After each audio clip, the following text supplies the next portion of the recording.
Assalamu alaikum. Good evening. Welcome to tonight's episode of Talking Points. I'm your host, Syed Neaz Ahmad. Our guest today is someone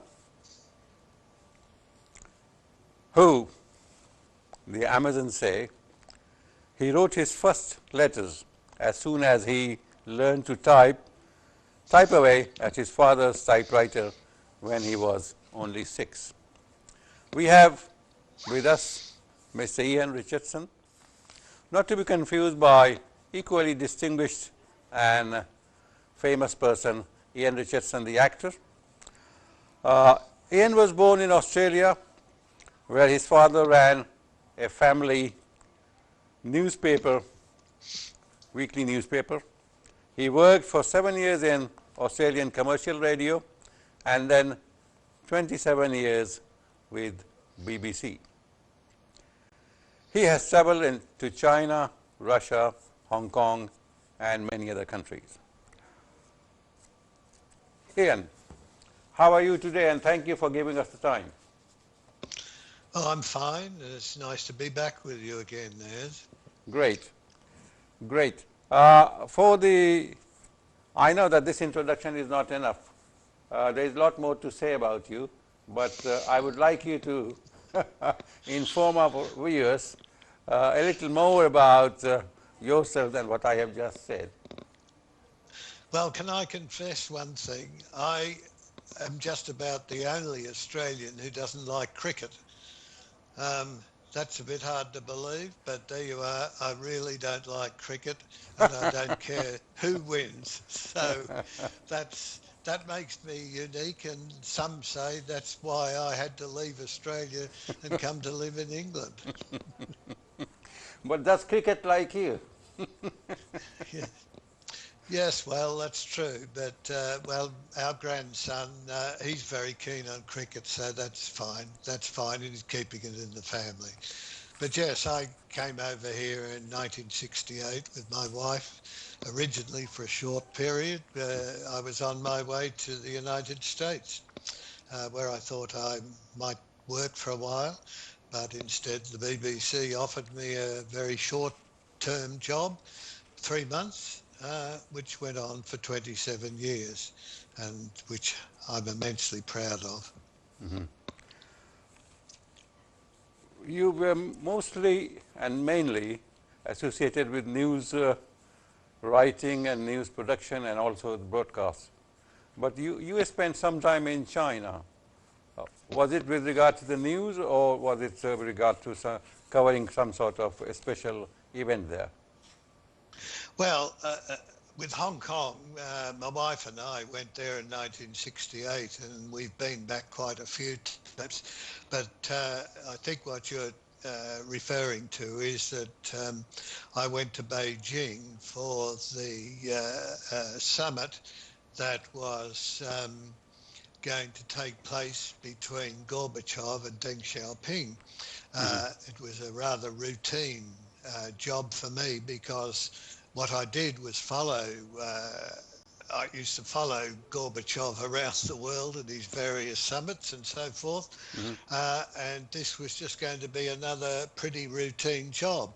But as we all know, of course, it turned into what became known as the Tiananmen Square uprising, which turned out to be the most amazing and compelling story I think I've ever worked on.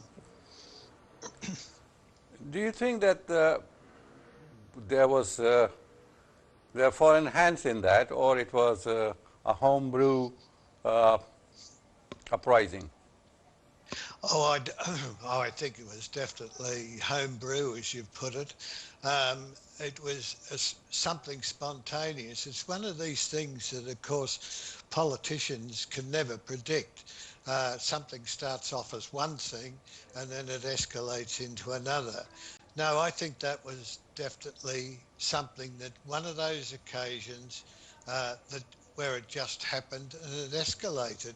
And I think it certainly took Deng Xiaoping and the Chinese authorities by enormous surprise. In fact, I think it took most of the students and workers by surprise that there was such an amazing turnout, and it became such a compelling international story. Were you stationed in Beijing those days, or we are just covering the summit? No, it was my job to travel around the world, uh, with big stories, not as a reporter, but as the producer and the editor. And so I went there for what I thought was going to be a week. It ended up, I think, a month, and it was a most amazing story. Did you come across anything particular, any interesting uh, meeting with or experience with the security? Because the security must be heightened, and particularly with foreign journalists, they must be very suspicious of your activities. Well, certainly they're always suspicious of foreign journalists, but in uh, in our case, we thought that after a while we'd be closed down, but in fact we weren't. And what we did was that there was a bureau there with some fine journalists who could speak Chinese, the Chinese languages, and they had a studio downstairs, and with a permanent line to London, which of course was always monitored by the Chinese. So they were very concerned that if they started saying things that the Chinese didn't like, then the line would be cut. What we discovered was that upstairs there was a fax line, and the Chinese had quite cunningly allowed the BBC to put a fax line in, but not allowed a fax machine to come in. But of course, in my job, I knew that a line for a fax Yeah, machine was the can be same used as for a phone. an ordinary telephone line. So we had some equipment, and I plugged a spare phone in, and we uh, found that there was the line was live, and I could direct dial to London, and we did most of our more controversial broadcasts from that. And I don't think to this day the Chinese ever knew where we were broadcasting those pieces from. Well, things have changed now. They are possibly more advanced in technology now. Oh well, they did. Well, certainly, what did surprise me back then was having been quite familiar with Russia, and how everything was restricted in Russia. You couldn't even own a typewriter in Russia without a license. Was that uh, the people had pages, and all the people organising the students organising the protests and uprising, they all had pages, and they were communicating through that, and that really did surprise me. And I think that that was what struck me was one of the biggest differences from what it was like in Moscow and my many visits there. Well, when you were in China, was your movement monitored by, or did you have minders? No, well, no, we didn't. This is again what surprised me was, if I compare this with Moscow, when I'd be in Moscow, we knew that everything was bugged. I mean, where we stayed, every room was bugged. Um, the car was bugged. The driver was KGB, and a lot of the staff were KGB. But in China, we were really surprised, because I don't think that we were followed around. I think the authorities were far too busy trying to organise or deal with the protests, and we drove around quite freely. And when we came across roadblocks, of which there were many, we were always waved through, and all we had to do was say BBC, and they loved us and they waved us through. And what What did again surprise us, although we knew that we did indeed have a reasonably big audience in China, Hmm. uh, we didn't realise to what extent. And all the students in Tiananmen Square had their radios tuned into us, so that was an amazing experience. Uh, do you think that, or what were the reasons, in your opinion, that the movement failed? Any particular reason that came up? Well, it's difficult.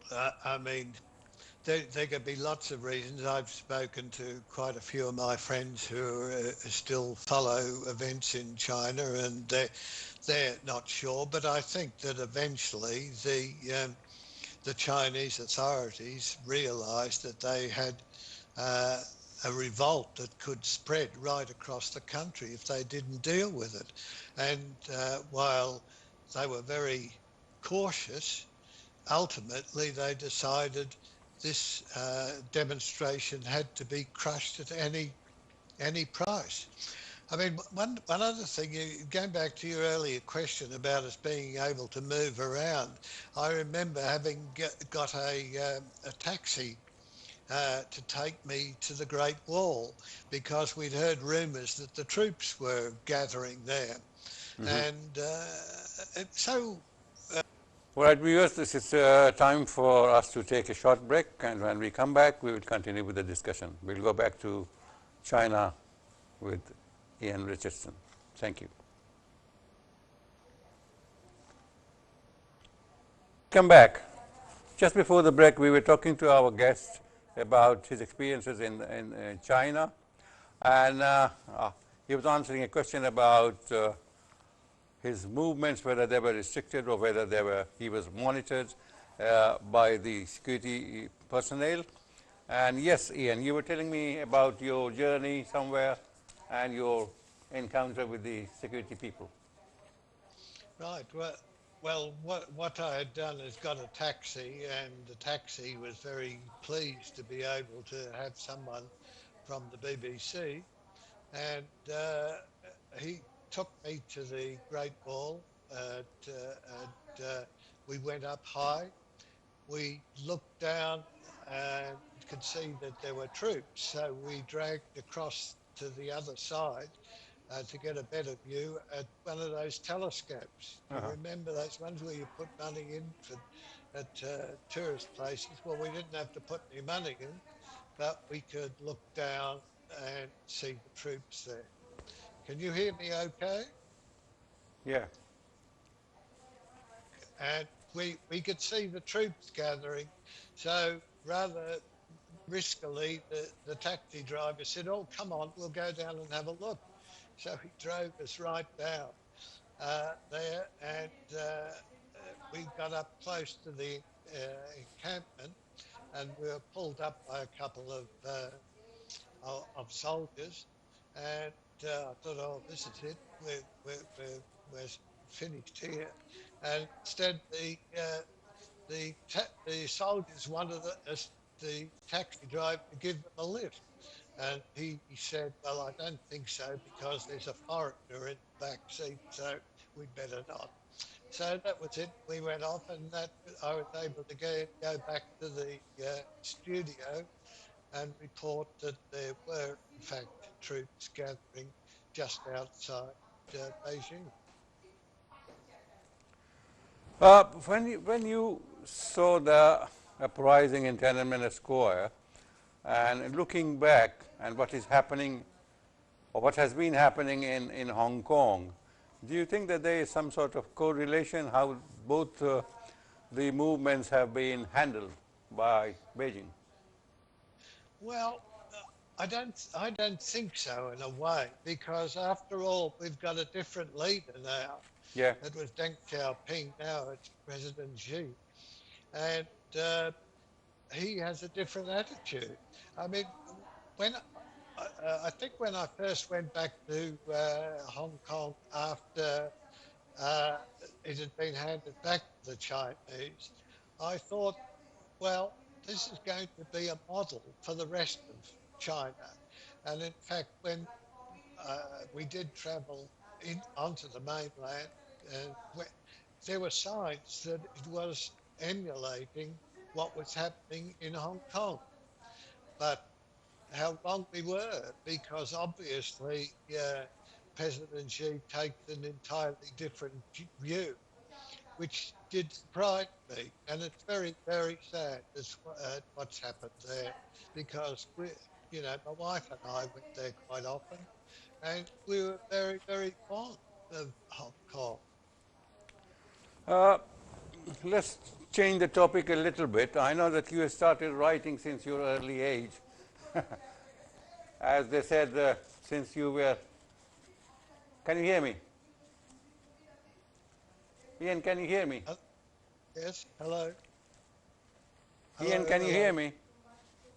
Yes, yes, I can. Uh, is that better? Yeah. Is that better? Yeah, this Can is you hear better, me? yes. This is better. Uh, I know that you started writing since you were a child, see, but you were into screenplays, you went into writing a screenplays and books, but only after discovering a tragic scandal that had been covered up by your family and the Baptist Church. And since that relates to Bangladesh, I would like you to tell us in detail about the whole thing. right. Well, the story was is that my mother and I were going through some old photographs, and I found one which was a group. Uh, I recognised some of the people in the photograph, and when I then asked her about someone I didn't recognise, um, the she said, "Oh, well, that was Aunt Florrie," uh, and I said, "I've never heard of her." She said, "Oh, well, we didn't talk about her. She was a missionary in East Bengal, as it was, then Bangladesh, and uh, so I said, "Well, what happened?" And my mother was very embarrassed. She didn't really want to talk about it. But she said, "Oh, she got married to this missionary, and then there was this other woman." So I was fascinated to find what this was all about. Um, and so the more I investigated, I found that she had had a most unfortunate marriage to another missionary, but the missionary was already in love with another woman. And uh, uh, there were all sorts of other things that emerged. And um, uh, uh, it was a fascinating story and very, very sad because uh, my aunt was a lovely woman, but she was intersex, which she didn't know at the time, and no one else did. So the marriage had problems. Um, but uh, you know, I did go up to Mymensingh on one trip and was When was that? fascinated to see When where was she that? was. When you went to Mymensingh? Oh, a few years ago, about 10 years ago, I Shall, suppose. shall I Uh, remind you, uh, that was 1999. oh, right. Oh, very, very good.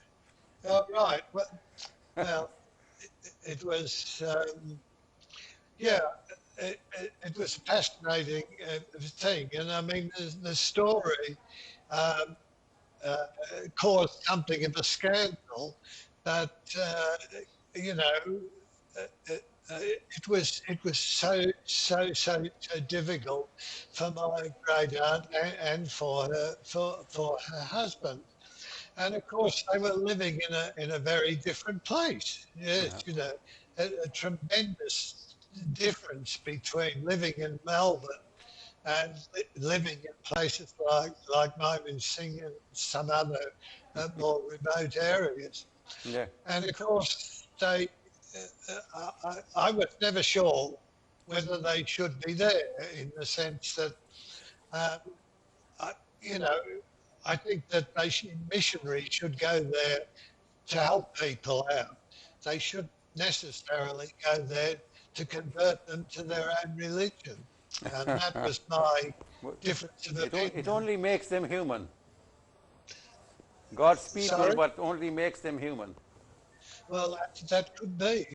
You know, well, I mean, they certainly did educate a lot of people, and they did all sorts of medical things that helped people out. So it was they did some really good things, but it was very, হ্যাঁ very, সব ঠিক আছে। ২ নম্বর very, বক্তা very দেখাবেন তো আর এই দরজাটা বন্ধ করেন এখানকার good.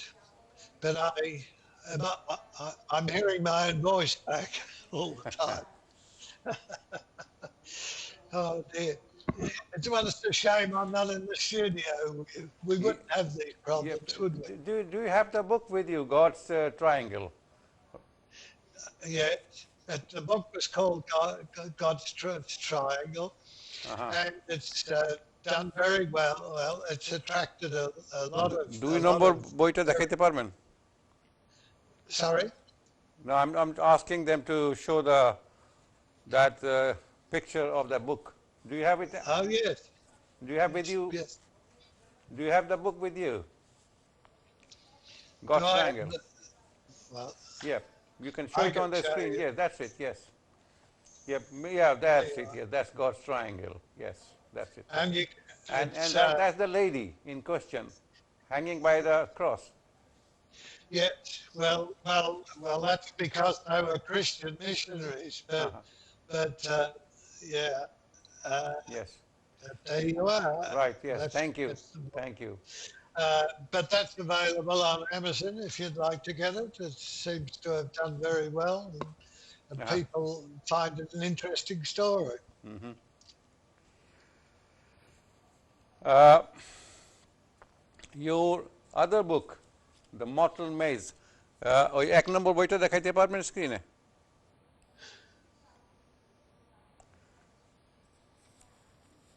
Mortal Maze. Is that, I understand that that is about a journalist who becomes a spy. Yes, well, that's an entirely different story. It's fiction, but it's Yeah, it's on the inspired screen by now. my experiences traveling the world with the BBC and being in charge Right. of the correspondence. Was that going to be turned into a film, or has it already Well, been? well, well, people say they'd like to turn it into a film, but the trouble is these days, even more than in the past, films are very expensive, and of course with COVID-19, a lot of filming can't take place.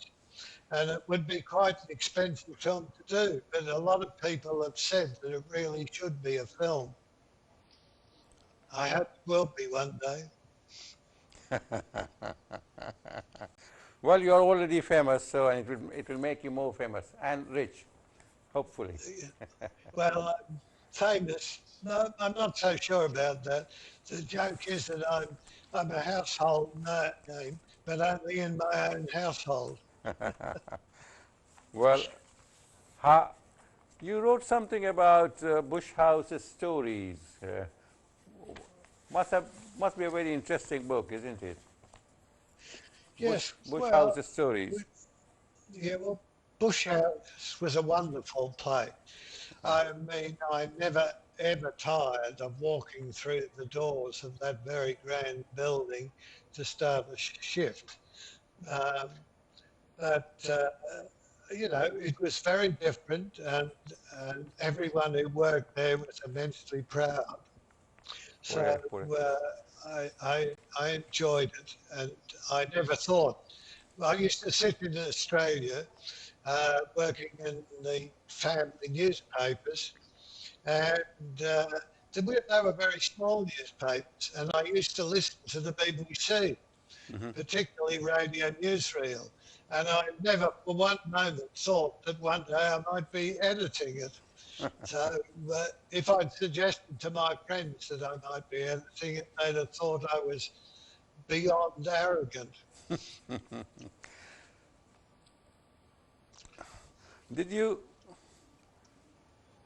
think that anything that you would like to share from that collection of anecdotes and true stories, sometimes maybe comic, sometimes maybe funny, sometimes maybe serious? Well, I think the thing is that the BBC World Service was taken tremendously important, and I can remember on one occasion where Milton Obote was about to be deposed, and he had been in Singapore, I think it was, and he caught the flight back to Uganda, and we heard that he was sitting up on the flight deck, and they were tuned into World Service.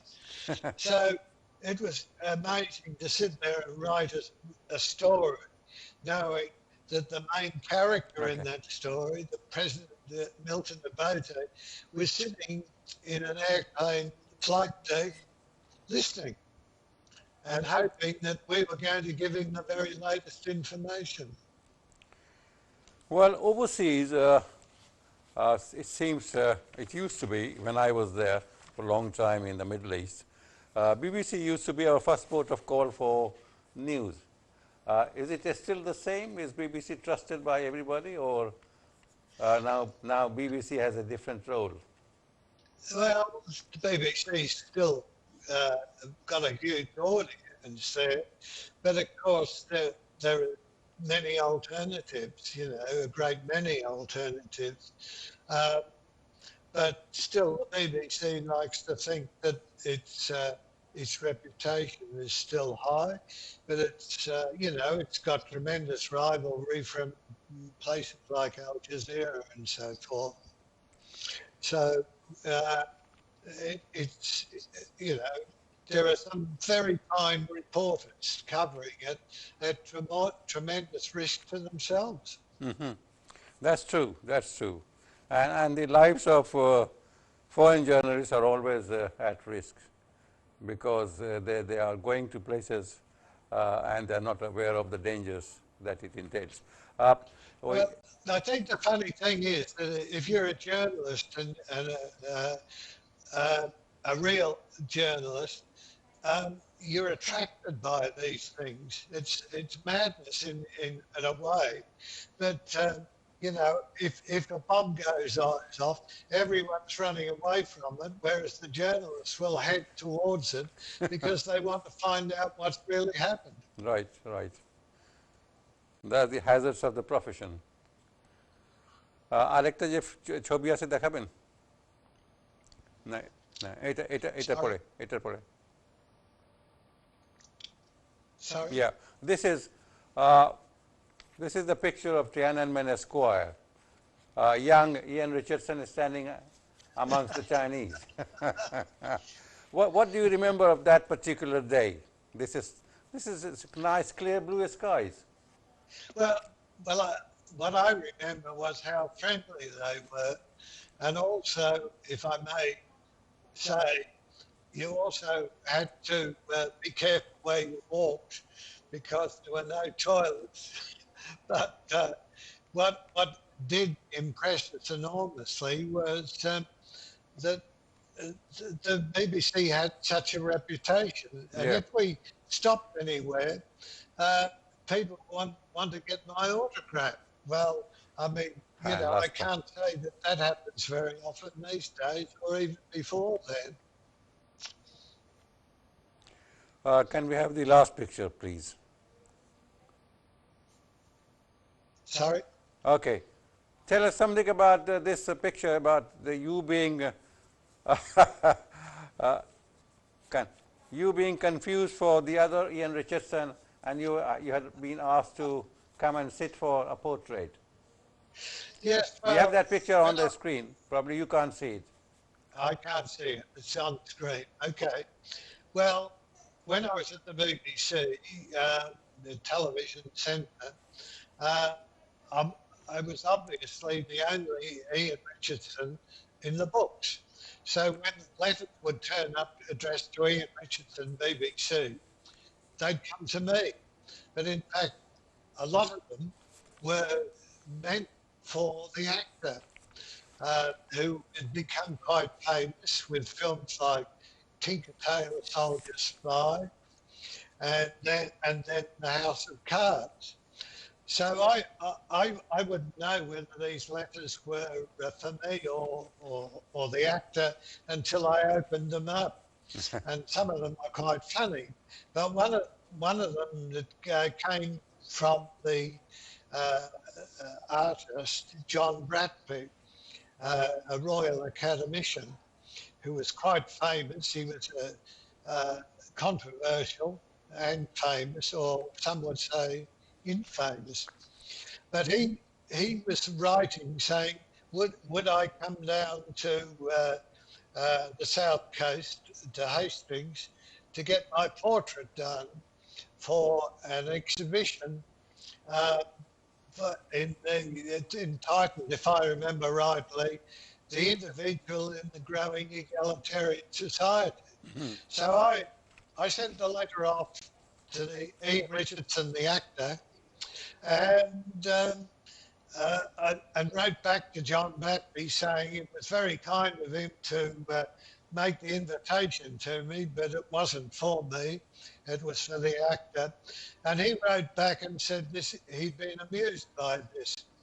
And he decided he wanted to paint both of us. So we made that appointment. And a few months later, I went down and he did my portrait for the exhibition. Now, I never know whether it appeared in the exhibition or not, because I was up against, the Queen Mother and all the Beatles, those famous people. But afterwards, he did say to me, would you like to buy it? And I said, well, okay. Um, and how much? And he said, well, I'll sell it to you for £300. Well, at that point, we were broke. We had children at school. We were broke. So I couldn't do it. But now, or in much recent years, I could do it. But now it's disappeared and nobody knows where it is. It's possible that it was painted over, but it wasn't done with a brush. It was done with a spatula. So we guess, but it's only a guess, that somewhere it's out there. And I keep tweeting every now and again, hoping that one day someone will say, hey, I've got it. And they're prepared to sell it to me, not perhaps for £300, but a reasonable price. It will probably come up one day. Ian, you have established yourself as a writer.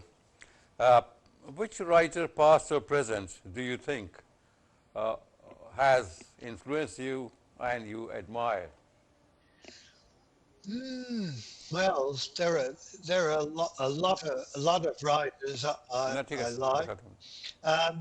I suppose one that I read every day is John Crace of The Guardian, with his very witty and sometimes often quite savage assessment of the behaviour of our politicians. And I think his writing is so amazing, and I think I could never write like that. I quite like Clive James's his books. The one I particularly liked was Unreliable Memoirs, because that was my childhood. The more I read that book, the more I kept on thinking, gosh, that's what I used to do. That's what happened to me. So, you know, there are a great many writers who I really enjoy reading. Well, which piece of writing, Ian, or book of yours, you think is your best work as yet, or probably the best is yet to come? Uh, well, I don't know. I mean, it's not for me to judge, but I have enjoyed writing both of them.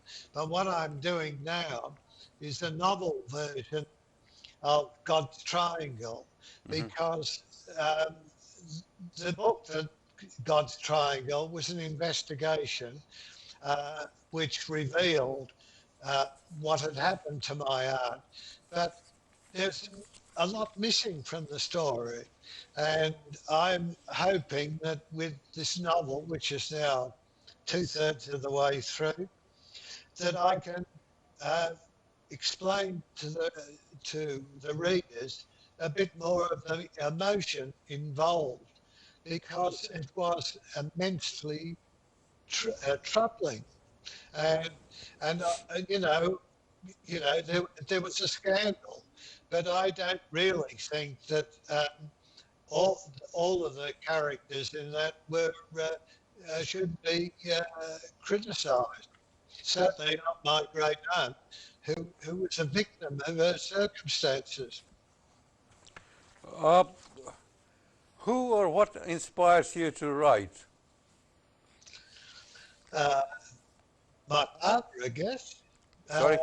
my, my father, my father died when Right. I was 16. He had uh, badly treated cancer, so he died at a very young age.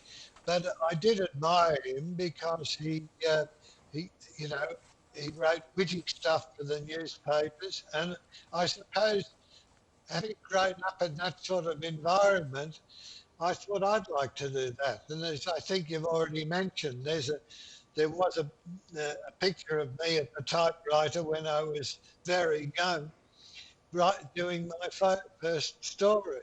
Uh-huh. And my first my first real items that were published were often letters. As a teenager, I would write letters to the newspapers and magazines that would be prepared to pay me a pound or two, and so so that was really my start. But my actual qualifications are as a printer. I did a full apprenticeship, but most of what I learned in that course is completely overtaken by modern technology. Yeah. Well, we have traveled a lot of miles. I wanted to ask you about this Arabic service of BBC that somewhere you have written up, I think, the monster or something. Well, it was uh, it was something I never thought I'd be doing, but I was working at World Service Television News, and they decided that they would set up a new Arabic television service, and I just happened to be the person that they picked on to do it. Uh, I mean, I had an interest in the Middle East, but I couldn't speak a word of Arabic.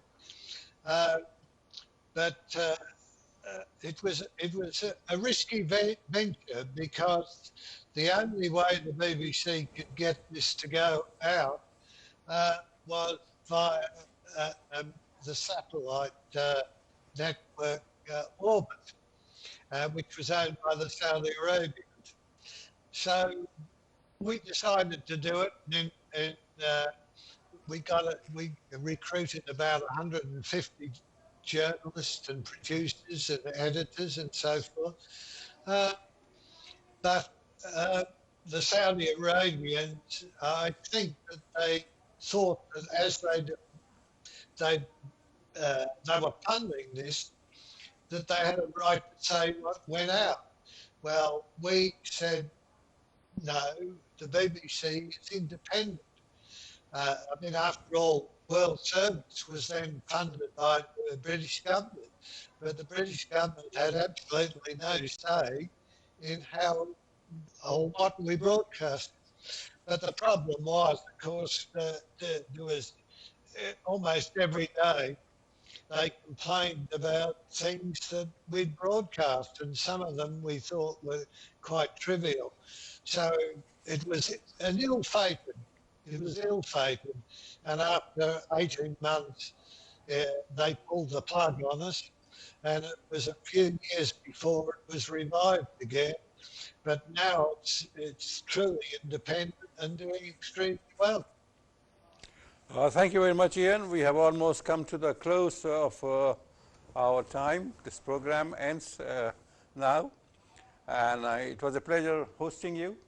It was a pleasure talking to you, and share that so kind of you that you shared the wealth of experience that you have come across and you have earned.